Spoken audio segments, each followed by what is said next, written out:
Hi, my name is Vin, and I'm going to talk to you about elderly abuse. You clock in to work, and before you get your morning report, you first do your morning rounds. As you walk down the unit hall, you hear yelling in the patient's room. Suddenly, you see the night shift nurse grab the patient aggressively and shove him. Then, the patient has a frightened look on his face. Then you realize the patient is being abused. I would like to educate you on elderly abuse. Elderly abuse is not only in nursing homes, it can be in the elderly home or even outside in the community. There are all types of abuse such as physical, emotional, sexual, neglect, and neglect by caregiver or self-neglect, financial exploitation, and healthcare fraud. Well, all those are all important, but I want to focus on only physical, emotional, and financial exploitation. In physical elderly abuse is non-accidental, involving pain, injury, or impairment, or inappropriate use of narcotics such as pain meds, anti-anxieties, or sleep aids. To recognize physical abuse, it could be a scratch, a bruise, an abrasion, or a sedation. Next would be emotional abuse. It's how the elderly is being treated by intimidation, humiliation, or ridicule, habitually shaming, or scapegoating. Also, nonverbal abuse is ignoring the person or patient by using isolation tactics, by not letting them be with their friends or family, and not letting them divulge in activities.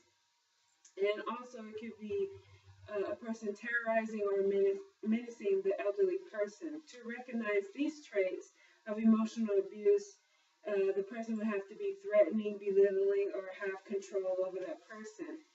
And lastly, it would be financial exploitation. It's a person that is unauthorized to use the funds of the elderly person or property, or a scam artist. To recognize this,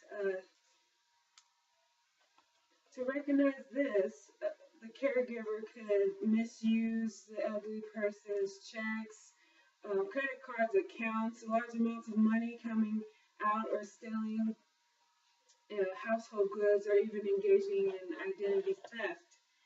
And then they also target them by email by using you just won a grand prize, or phony charities, or investment funds. According to the Center of Disease Control, each year thousands of adults over the age of 60 are abused. According to the National Council of Aging, approximately 1 in 10 Americans age 60 and above have experienced some sort of elderly abuse. That means 5 million elders are abused each year. And studies have shown that only 1 in 4 cases of abuse are reported to the authorities. But now the CDC, the Center of Disease Control, is working on to prevent abuse before it occurs by documenting the extent of the problem, conducting research on the factors that the people are at risk, or protecting them from any kind of violence, and creating and evaluating the effectiveness of preventative programs. And then there are other ways and strategies for you to prevent any kind of abuse. Listen to elders and their caregivers to see who's telling the truth. Interview when you suspect elderly abuse.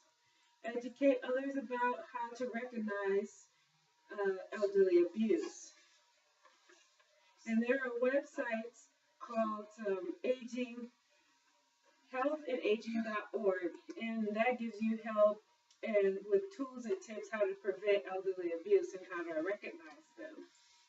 But in conclusion, You want to prevent elderly abuse by looking and listening and documenting and advocating for either your patient or for your neighbor that is unable to do for themselves. Thank you.